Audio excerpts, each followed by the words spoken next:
Magandang hapon mga kaidolo, tara magluto tayo ng tinolang manok. Meron tayong 2 cubes, bawang, sibuyas, luya. Ayan po, yung papaya niya hinog na siya. Manamis-namis po siya. Saka daon ng sili at saka manok. Ayan po mga kaidolo, tara umpisa na natin. Tara na mga kaidolo, simulan na natin. Buksan natin yung egg sauce.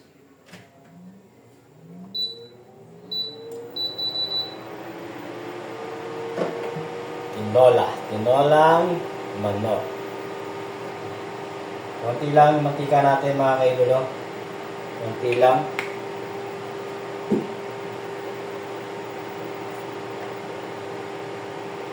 Ano siya?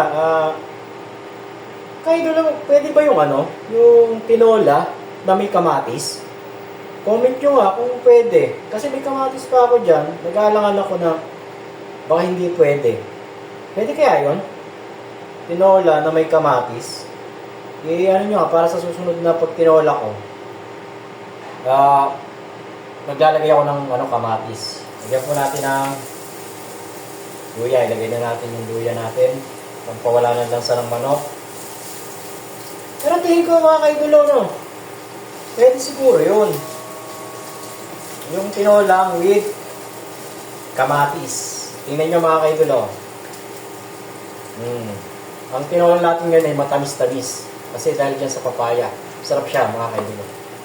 Antayin lang natin maging golden brown tong luya. Yan, malapit na. Okay na yan. Kaidolo, nakalimutan natin yung salamin. Hindi ganun. Para yung niya. Pero nakakasilo eh. Ganyan na lang natin. Okay lang. Sunod na natin yung bawang. So natin mga kaidolo, bawang. Golden brown ulit natin. Antayin lang natin maging golden brown ulit. Sunod na natin yung sibuyas. Ayan. Antayin lang ulit natin mag golden brown. Ay, maluto yung sibuyas. Golden brown na yung mga Mga kaidolo, comment nyo lang kung pwede yung tinola with kamatis. Ewan ko lang kung pwede yun.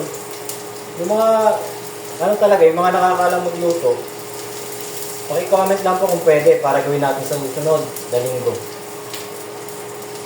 Lagyan na natin yung manok.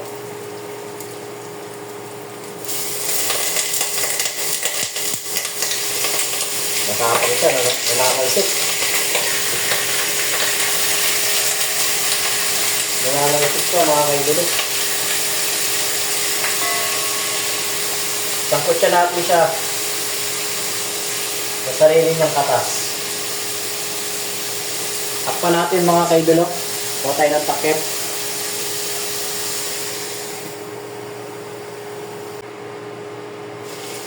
Wow! Ano siya? Medyo nag-golden brown na siya. Lagyan na natin ito mga kaidolo.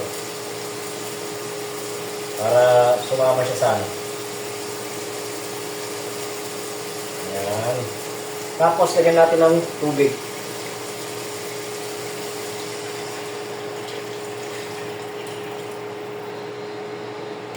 Takpan lang natin mga kaidolo.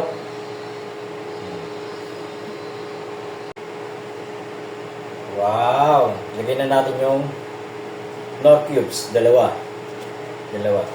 Nor cubes. Saka, Ajinomoto. Baka naman.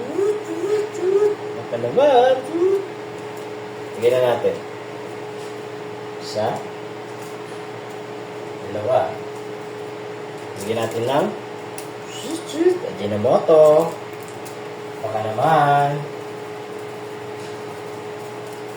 Tapos lagyan natin ng asin. Okay. Tapos ilagay na natin to yung papaya.